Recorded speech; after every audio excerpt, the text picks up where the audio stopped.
ಜಿಲ್ಲೆಯ ರಬಕವಿ ಬನಹಟ್ಟಿ ತಾಲೂಕಿನ ಮಹಾಲಿಂಗಪುರದ ರೀತಿ ಲೈಫ್ ಕೇರ್ ಆಸ್ಪತ್ರೆಯ ವೈದ್ಯರಾದ ಡಾಕ್ಟರ್ ಮಂಜುನಾಥ್ ಚನಾಳ್ ಅವರು ಕಳೆದ ದಿನಾಂಕ 19/4/2026ರಿಂದ 21ನೇ ತಾರೀಕಿನವರೆಗೂ 3 ದಿನಗಳ ಕಾಲ ಕುಶಪ್ಪ ಗಗ್ರಿ ಅವರಿಗೆ ಸುಳ್ಳು ಚಿಕಿತ್ಸೆ ನೀಡಿ ಯಾಮಾರಿಸಿ ಮೋಸಗೊಳಿಸಿದ ಘಟನೆ ಇನ್ನು ಹಸಿಯಾಗಿಯೇ ಇದೆ. ಈ ರೀತಿ ಲೈಫ್ ಕೇರ್ ಆಸ್ಪತ್ರೆ ಸುಳ್ಳು ರಕ್ತ ತಪಾಸಣೆ ಮಾಡುವಲ್ಲಿ ನಂಬರ್ 1. ಸುಳ್ಳು ರಕ್ತ ತಪಾಸಣೆ ನೀಡಿ ಅನೇಕ ರೋಗಿಗಳನ್ನ ಯಾಮಾರಿಸಿ ಅನೇಕ ಜನರಿಂದ ಹಣ ಪೀಕುವ ದಂಧೆಯನ್ನ ಶುರು ಮಾಡಿಕೊಂಡಿದ್ದಾರೆ. ವೈದ್ಯರ ಈ ಕಳ್ಳಾಟವನ್ನ ಬಯಲು ಮಾಡಿದ್ದು ಗರುಡ ಬೇಟೆ ವಾಹಿನಿ. ರಕ್ತ ತಪಾಸಣೆಯಲ್ಲಿ ಮೋಸ ಇದೆ ಎಂದು ಸಾಕ್ಷಿ ಸಮೇತ ಸಂಬಂಧಪಟ್ಟ ತಾಲೂಕು ಆರೋಗ್ಯ ಅಧಿಕಾರಿಗಳಿಗೆ ಸಂಪೂರ್ಣ ಮಾಹಿತಿ ಕೊಟ್ಟರೂ ಕೂಡ ಇದುವರೆಗೂ ಯಾವ ಕ್ರಮ ಕೂಡ ಜರುಗಿಸಿಲ್ಲ. ರೀತಿ ಲೈಫ್ ಕೇರ್ ಆಸ್ಪತ್ರೆಯ ಅಸಲಿ ಕಹಾನಿ ಏನು ಅಂತ ತಾಲೂಕಾ ಆರೋಗ್ಯ ಅಧಿಕಾರಿಗಳನ್ನ ಕೇಳಿದ್ರೆ ವೈದ್ಯರು ಈ ರೀತಿಯಾಗಿ ಹೇಳಿಕೆ ನೀಡಿದ್ದಾರೆ. ರೀತಿ ಲೈಫ್ ಕೇರ್ ಆಸ್ಪತ್ರೆಯ ಸಿಬ್ಬಂದಿಗಳು ಹಾಗೂ ವೈದ್ಯರು ರಕ್ತದಲ್ಲಿ ಯಾವ ದೋಷ ಇರುವುದಿಲ್ಲ, ರಕ್ತ ತಪಾಸಣೆ ಸರಿಯಾಗಿದೆ ಅಂತ ಖಾತೆಗಳನ್ನು ಹೇಳ್ತಿದ್ದಾರೆ. ಒಂದೇ ದಿನದಲ್ಲಿ ಡೆಂಗ್ಯೂ, ಮಲೇರಿಯಾ, ಟೈಫಾಯ್ಡ್ ಸಂಪೂರ್ಣವಾಗಿ ಗುಣವಾಗುತ್ತೆ ಅಂತ ಹೇಳಿಕೆ ನೀಡಿದ್ದಾರೆ. ಈ ತರದ ರೋಗಗಳು ಒಂದೇ ದಿನದಲ್ಲಿ ಹೋಗುವುದಾದ್ರೆ ಅನೇಕ ವೈದ್ಯರು 3 ದಿನ 7 ದಿನ ಅಂತ ಯಾಕೆ ಅಡ್ಮಿಟ್ ಮಾಡಿಕೊಳ್ಳುತ್ತಾರೆ? ಒಂದೇ ದಿನದಲ್ಲಿ 3 ತರದ ಕಾಯಿಲೆ ಗುಣವಾಗುವುದಿಲ್ಲ ಅಂತ ಎಂಥ ದಡ್ಡನಿಗೂ ಕೂಡ ಅರ್ಥವಾಗುತ್ತೆ ಬಿಡಿ. ಆದ್ರೆ ನಮ್ಮ ತಾಲೂಕಾ ವೈದ್ಯಾಧಿಕಾರಿಗಳಿಗೆ ಮಾತ್ರ ಇದು ಯಾಕೆ ಅರ್ಥವಾಗುತ್ತಿಲ್ಲ ಅನ್ನೋದೇ ಯಕ್ಷ ಪ್ರಶ್ನೆಯಾಗಿದೆ.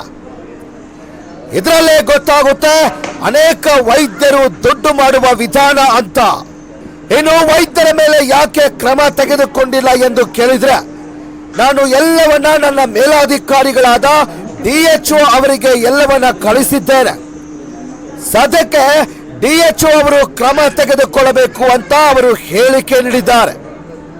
ಈ ಘಟನೆಯ ವಿಷಯ ಸಂಪೂರ್ಣವಾಗಿ ಮಾನ್ಯ DHO ಅವರ ಗಮನದಲ್ಲಿದ್ರೂ ಕೂಡ ಇನ್ನೂ ಕೂಡ ಕ್ರಮ ಜರುಗಿಸಿಲ್ಲ. ಯಾಕೆ ಅಧಿಕಾರಿಗಳು ಕ್ರಮ ಜರುಗಿಸದೇ ಇರೋದು? ಇವರು ಕೂಡ ಹಣ ಪಡೆದಿರಬಹುದು ಅನ್ನುವ ಶಂಕೆ ಮೂಡುತ್ತದೆ. ಮಾನ್ಯ ಆರೋಗ್ಯ ಸಚಿವರ ಬಾಗಲಕೋಟೆ ಜಿಲ್ಲೆಯಲ್ಲಿ ಈ ರೀತಿ ಖಾಸಗಿ ಆಸ್ಪತ್ರೆಯ ದಬ್ಬಾಳಿಕೆ ನಡೆಯುತ್ತಲೇ ಇದೆ. ನೀವಾದ್ರೂ ಸುಳ್ಳು ರಕ್ತ ತಪಾಸಣೆ ಮಾಡಿ ಹಣ ಪಡೆಯುತ್ತಿರುವ ವೈದ್ಯರ ಮೇಲೆ, ಕ್ರಮ ತೆಗೆದುಕೊಳ್ಳದಿರುವ ಅಧಿಕಾರಿಗಳ ಮೇಲೆ ಹಾಗೂ ಆಸ್ಪತ್ರೆಯ ವೈದ್ಯರ ಮೇಲೆ ಕಾನೂನು ಕ್ರಮ ಜರುಗಿಸಿ ಬಡವರಿಗೆ ನ್ಯಾಯ ಒದಗಿಸಿ ಅಂತ ಕೇಳಿಕೊಳ್ಳುತ್ತೇವೆ. ಮತ್ತೆ ಸಿಗೋಣ ಮುಂದಿನ ಭಾಗದಲ್ಲಿ. ಅಲ್ಲಿಯವರೆಗೂ ನೋಡ್ತಾ ಇರಿ ಗರುಡ ಬೇಟೆ ಕನ್ನಡ ನ್ಯೂಸ್. ಸ್ವಾಗತ. ನಾನು ಮಹೇಶ್ ಕುಮಾರ್. ನಾವೀಗ ತಾಲೂಕಾ ಆರೋಗ್ಯ ಅಧಿಕಾರಿಗಳ ಒಂದು ಕೊಠಡಿಯಲ್ಲಿ ಆಫೀಸ್ನಲ್ಲಿದ್ದೇವೆ. ಕಳೆದ ದಿನಾಂಕ 19/4/2026ರಂದು ಮಹಾಲಿಂಗಪುರದ ರೀತಿ ಆಸ್ಪತ್ರೆಯಲ್ಲಿ ಒಂದು ಘಟನೆ ನಡೆದಿತ್ತು. ಯಾವುದೇ ಅನಾರೋಗ್ಯ ಇಲ್ಲದೇ ಇದ್ದರೂ ಕೂಡ ಅನಾರೋಗ್ಯ ಇದೆ ಎಂಬುದಾಗಿ ಹೇಳಿ ಅನೇಕ ಸುಳ್ಳು ರಕ್ತ ತಪಾಸಣೆಗಳನ್ನು ಅದರ ವಿಷಯದಲ್ಲಿ ಮಾಧ್ಯಮದಲ್ಲಿ ಸುದ್ದಿ ಕೂಡ ಆಗಿತ್ತು. ಅದರ ಎಲ್ಲ ಸಾಕ್ಷಿ ಸಮೇತ ನಾವು ತಾಲೂಕಾ ವೈದ್ಯಾಧಿಕಾರಿಗಳಿಗೆ ಹಾಗೂ ಮತ್ತು ಜಿಲ್ಲಾ ವೈದ್ಯಾಧಿಕಾರಿಗಳಿಗೆ ನಾವು ಅದನ್ನು ಸಲ್ಲಿಸಿದ್ದೆವು. ಮತ್ತು ತಾಲೂಕಾ ವೈದ್ಯಾಧಿಕಾರಿಗಳು ಅದರ ವಿಷಯದಲ್ಲಿ ಏನು ಹೇಳ್ತಾರೆ ಎಂಬುದಾಗಿ ನಾವು ಕೇಳೋಣ. ನಮಸ್ಕಾರ ಸರ್, ಏನು ನಿಮ್ಮ ಹೆಸರು? ನನ್ನ ಹೆಸರು ಡಾಕ್ಟರ್ ವೆಂಕಟೇಶ್ ಲಕ್ಷ್ಮಣ್ ಮಲ್ಗನ್ ಅಂತ. ಹಾಂ ಸರ್. ನಾನು ಇಲ್ಲಿ 15 ವರ್ಷದಿಂದ ಕೆಲಸ ಮಾಡ್ತಾ ಇದ್ದೀನಿ. ಈಗ ಪೇಷಂಟ್ ಹೆಸರು ಅಂತಂದರೆ ಕುಶಪ್ಪ ಹನುಮಂತ ಗಗ್ರಿ ಔರಾದಿ ಶಾಖಿನ ಔರಾದಿ ತಾಲೂಕು ಮುರುಳಿಗಿ. ಇವರು 19/4/26ರಂದು ರಿತಿ ಹಾಸ್ಪಿಟಲಲ್ಲಿ ಅಡ್ಮಿಟ್ ಆಗಿದ್ದರು. ಏನಂತ ಜ್ವರ ಅಂತ ಬಂದು, ಆದರೆ ಅವ್ರಿಗೆ ಜ್ವರ ಇದ್ದಿದ್ದಿಲ್ಲ. ಆದರೆ ಅಲ್ಲಿ ಡಾಕ್ಟ್ರನ್ನ ಹೋಗಿ ಕೂಲಂಕಷವಾಗಿ ವಿಚಾರಿಸಲಾಗಿ 3 ದಿನದಿಂದ ಇದು ಬಂದಿದ್ದರು. ಆದರೆ ಅವ್ರಿಗೆ ಎಲ್ಲ ರೀತಿಯಿಂದ ಡೆಂಗ್ಯೂ ಚೆಕ್ ಮಾಡಿ ಡೆಂಗ್ಯೂ ಪಾಸಿಟಿವ್ ಅಂತ ಕೊಟ್ಟಿದ್ದಾರೆ. ಅವನ್ನೆಲ್ಲ ನಾವು ಚೆಕ್ ಮಾಡಲಾಗಿ ಅದರಲ್ಲಿ ಯಾವುದೇ ಥರದ ಲೋಪದೋಷಗಳು ಕಂಡು ಬರಲಿಲ್ಲ. ಆದರೆ ಅವರ ಎಲ್ಲ ಸಿಬ್ಬಂದಿಗಳನ್ನು ಕರೆಸಿ ವಿಚಾರಿಸಿದಾಗ ನಾವು ಕರೆಕ್ಟಾಗಿ ಟ್ರೀಟ್ಮೆಂಟ್ ಕೊಟ್ಟಿದ್ದೀವಿ. ಅದಕ್ಕಾಗಿ ಅವರಿಗೆ ನಾವು ಸರಿಯಾಗಿ ಇದು ಮಾಡಿದ್ವಿ.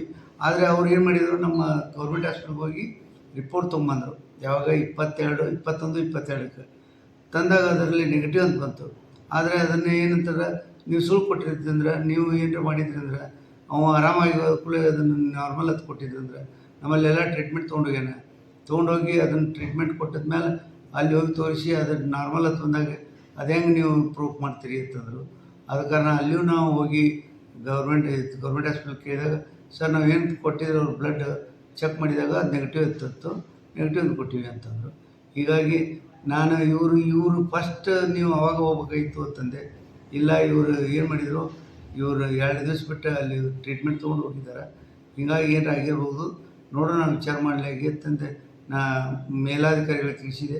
ಅದನ್ನು ಮೇಲಾಧಿಕಾರಿಗಳು ಅದನ್ನು ಪೂರ್ಣ ಪ್ರಮಾಣದ ವಿಚಾರಣೆಯನ್ನು ಕೈಗೊಳ್ಳಬೇಕಾಗಿ ವಿನಂತಿ. ಸರ್, ತಾವು ಕೊಟ್ಟಂಥ ಒಂದು ಮಾಹಿತಿ ಪ್ರಕಾರ ಇಲ್ಲಿ ಯಾವುದೇ ರೀತಿಯಾದಂಥ ಚಿಕಿತ್ಸೆ ಇದು ಸರಿಯಾದ ಚಿಕಿತ್ಸೆ ಆಗಿದೆ ಎಂಬುದಾಗಿ ಹೇಳ್ತಾ ಇದ್ದೀರಿ.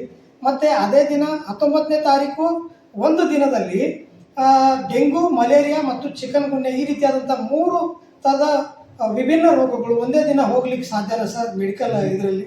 ಅದು ಮೆಡಿಕಲ್ ಸರಿಯಾಗಿ ಟ್ರೀಟ್ಮೆಂಟ್, ಆ್ಯಂಟಿಬಯೋಟಿಕ್ ಕೊಟ್ಟರೆ ಸರಿಯಾಗಿ ಇದು ಮಾಡಿ ಡ್ರಿಪ್ ಹಚ್ಚಿ ಒಂದು ದಿವಸ ರೆಸ್ಟ್ ಕೊಟ್ಟರೆ ತಾನೇ ಹೋಗ್ತದೆ. ಮಲೇರಿಯಾನೂ ಹೋಗ್ತದೆ. ಮಲೇರಿಯಾ ಪ್ರೈವೇಟ್ಕಿನ್ನ ಊರಕ್ಕಿನ್ನ ಕೊಟ್ಟೆ ಅಂತಂದರೆ ಅದು ಯಾವುದೈತೆ ಮಲೇರಿಯಾ ನೋಡ್ಬೇಕು, PF ಐತೆ PV ಐತೋ ಅದ್ರ ಮೇಲೆ ಡಿಪೆಂಡ್ ಅಪ್ಪನ. ಆದರೆ ಡೆಂಗ್ಯೂ ಇದು ಹೋಗ್ತೈತಿ. ಚಿಕನ್ ಗುನ್ಯಾ ಅಂತೂ ಯಾವ ಇಲ್ಲ ಕೇಸ್ಗಳು. ಈಗ ಡೆಂಗ್ಯೂ ಇತ್ತಂದ್ರೆ ಡೆಂಗ್ಯೂನೂ ಇದು ಮಾಡಿ 1 ದಿವಸ ಅಥವಾ 2 ದಿವಸದಾಗ ಹೋಗ್ಬೋದು. ಅಂದರೆ ಕಂಪ್ಲೀಟ್ ಕ್ಯೂರ್ ಆಗ್ತದ ಸರ್ ಒಂದೇ ದಿನದಲ್ಲಿ? ಒಂದೇ ದಿನದಲ್ಲಿ ಕ್ಯೂರ್ ಅಂತಂದಿಲ್ಲ, ಸ್ವಲ್ಪ ಇದಿರ್ತೈತಿ, ಏನೋ ಸಿಮ್ಟಮ್ಸ್ ಇದ್ರ ಟೈಪ್ ಇರ್ತಾವೆ. ಆದರೂ ಅದನ್ನು ನಾವು ಏನು ಮಾಡಬೇಕು, ನಾವು ಟ್ರೀಟ್ಮೆಂಟ್ ತೊಗೊಂಡು ಕಂಟಿನ್ಯೂ ತೊಗೋತಾ ಇರಬೇಕು. ನೀವು ಹೋಗಿ ನೀವು ಟ್ರೀಟ್ಮೆಂಟ್ ಇದನ್ನು ತೊಗೊಳಕ್ಕೆ ಹೋಗಿದ್ರಿ ಅಂತಂದರೆ ಅದು ಇಲ್ಲಿ ಟ್ರೀಟ್ಮೆಂಟ್ ತೊಗೊಂಡೇ ಹೋಗ್ಬೇಕಾಗಿತ್ತು. ಇಲ್ಲಿ ತೊಗೊಂಡು ಹೋಗಿರಂತ ಅವ್ರು ಹೇಳ್ತಾರೆ. ಅವ್ರದ್ದೇ ಇದನ್ನು ಕೇಳೋಕ್ಕೆ ನಾನು ಮೇಲಾಧಿಕಾರಿಗೆ ಹೇಳಿ ಅದನ್ನು ಮುಂದಿನ ವಿಚಾರಣೆ ಅವ್ರಿಗೆ ಕೈಗೊಳ್ತಾರೆ. ಅಂದರೆ ಮೇಲಾಧಿಕಾರಿಗಳಿಗೆ ನೀವು ರೆಫರ್ ಮಾಡಿದ್ದೀರಿ? ಮಾಡಿದ್ವಿ. ಅಂದರೆ ಒಂದೇ ದಿನದಲ್ಲಿ ಪ್ಲೇಟ್ಲೆಟ್ಸ್ ಒಳಗಡೆ ಏನಾದರೂ ವ್ಯತ್ಯಾಸ ಕೂಡ ಆಗ್ಬೋದು. ಆದರೆ ಪ್ಲೇಟ್ಲೆಟ್ಸ್ ಬಗ್ಗೆ ಯಾವುದೇ ಮಾಹಿತಿ ಆ ರಿಪೋರ್ಟ್ಗಳಲ್ಲಿಲ್ಲ. ಯಾಕೆ ಸರ್ ಅದರಲ್ಲಿ? ಇಲ್ಲ, ಪ್ಲೇಟ್ಲೆಟ್ಸ್ ಇದು ಇರ್ತಾವೆ. ಇದನ್ನೈತಿ ಅಲ್ಲಿ ಟ್ರೀಟ್ಮೆಂಟ್ ಇದೆ, ಅದನ್ನು ಇನ್ವೆಸ್ಟಿಗೇಷನ್ ತೋರಿಸಿದ್ರು. ಪ್ಲೇಟ್ಲೆಟ್ಸ್ ಒಳಗಡೆ ವ್ಯತ್ಯಾಸ ಆದರೆ ಒಂದೇ ದಿನದಲ್ಲಿ ಕ್ಯೂರ್ ಆಗ್ಬೋದು ಅಂತ ನೀವು ಹೇಳ್ತಾ ಇದ್ದೀರಿ. ಅಕಸ್ಮಾತ್ ಆಗಿ ಅವ್ರು ಮಾಡಿರುವಂಥ ಟ್ರೀಟ್ಮೆಂಟ್ ಕೊಟ್ಟಂದ್ರೆ ಆಗ್ಬೋದು, ಸರಿಯಾಗಿ ಟ್ರೀಟ್ಮೆಂಟ್ ಕೊಟ್ಟರೆ ಆಗ್ಬೋದು. ಮತ್ತು ವೈದ್ಯರು ಅಲ್ಲಿ ಹೇಳ್ತಾ ಇದ್ರು ಇನ್ನೂ 3 ದಿನ ನೀವು ಅಡ್ಮಿಟ್ ಇರಬೇಕು, ಅವಾಗ ನಿಮಗೆ ಗುಣ ಆಗ್ತದೆ ಅಂತ ಹೇಳ್ತಾ ಇದ್ರು. ಅದೇ ಈಗ ಏನಾಗುತ್ತೆ, 1 ದಿವಸ ಆದಮೇಲೆ ಒಂಥರ ಡ್ರೌಸಿನೆಸ್, ಒಂಥರ ಗಿಡ್ಡಿನೆಸ್ ಬರ್ತದೆ. ಎದ್ದು ಯಾಕಂದ್ರೆ ಊಟನಾಗಿಲ್ಲ, ಸಲೈನ್ ಹಚ್ಚಿರ್ತಾರೆ. ಅದಕ್ಕೆ 2-3 ದಿವಸ ಇರಂತ ಹೇಳ್ತಾರೆ. 3 ದಿವಸ ಇದ್ದ ಮೇಲೆ ನೀವು ಟ್ರೀಟ್ಮೆಂಟ್ ಮೊದಲೇ ನೀವು ತೋರಿಸಿಕೊಂಡು ಬಂದಿದ್ರಿ ಅಂತಂದ್ರೆ ನಾನು ಅದನ್ನ ಬಗ್ಗೆ ಹೇಳ್ತಿದ್ದೆ. ನೀವು ಅದ್ರ ರೆಸ್ಪಾನ್ಸ್ ಕೊಟ್ಟಿಲ್ಲ. ಟ್ರೀಟ್ಮೆಂಟ್ ಆದಮೇಲೆ ನೀವು ಅದನ್ನು ತೋರ್ಸಕ್ಕೆ ಹೋಗಿರಿ. ಟ್ರೀಟ್ಮೆಂಟ್ ಆದಮೇಲೆ ಅಂತಂದ್ರೆ ನೆಗೆಟಿವ್ ಬಂದಿರ್ತೈತಿ. ಅಂದ್ರೆ ಇದಕ್ಕೆ ಈ ಚಿಕಿತ್ಸೆ ಪಡೆದಿರುವಂಥ ಪೇಷಂಟ್ ರೀ, ಇದಕ್ಕಿಂತ ಪೂರ್ವದಲ್ಲೇ ಒಂದು ಇದು ಮಾಡಿರ್ತಾರೆ, ಅವ್ರು ಚೆಕ್ ಮಾಡಿಸಿರ್ತಾರೆ. ಅಂದರೆ ಇಡೀ ಬಾಡಿ ಎಲ್ಲ ಸರ್ಕಾರಿ ಆಸ್ಪತ್ರೆಯಲ್ಲಿ, ಅಂದರೆ ನಮ್ಮ ಮಹಾಲಿಂಗಪುರದಲ್ಲಿರುವಂಥ ಸರ್ಕಾರಿ ಆಸ್ಪತ್ರೆಯಲ್ಲಿ ಒಂದು ಇಡೀ ಬಾಡಿ ಎಲ್ಲ ಚೆಕ್ ಮಾಡಿಸಿ ಒಂದು ಫಿಟ್ನೆಸ್ ಸರ್ಟಿಫಿಕೇಟ್ ಸಹ ಅವರು ಹೊಂದ್ಕೊಂಡಿರ್ತಾರೆ. ಮತ್ತೆ ಅಲ್ಲ, ಅದು ಮಾಡಿಸಿದ್ದೆ ನನಗೆ ಕೊಟ್ಟಿಲ್ಲ. ನಾನು ಮಾಡಿದ್ದೆ ಅಂದ್ರೆ ಹೇಳ್ತೀನಿ ನಾನು. ಅದ್ರ ಬಗ್ಗೆನೂ ಇದೆ. ಆದಾಗ್ಯೂ ಕೂಡ ಅಲ್ಲಿರುವಂಥ ವೈದ್ಯರು ರಕ್ತ ತಪಾಸಣೆಯಲ್ಲಿ ವ್ಯತ್ಯಾಸವಾದಂಥ 3 ರೋಗಗಳನ್ನು ಅವರು ಲಕ್ಷಣಗಳನ್ನು ತೋರಿಸಿದ್ದಾರೆ. ಮತ್ತು ಯಾಕೆ ಸರ್ಕಾರಿ ಆಸ್ಪತ್ರೆಯಲ್ಲಿ ಯಾಕೆ ಅದು ತೋರಿಸಲಿಲ್ಲ? ಅಲ್ಲ, ಸರ್ಕಾರಿ ಆಸ್ಪತ್ರೆಯಲ್ಲಿ ಮೊದಲು ತೋರಿಸಿದ್ರೆ ಅಲ್ಲಿ ಟ್ರೀಟ್ಮೆಂಟ್ ಕೊಡ್ತಿದ್ರು. ಬಟ್ ನೀವು ಒಮ್ಮೆ ರಿತಿ ಕಡೆ ಹೋಗಿದ್ರಿ.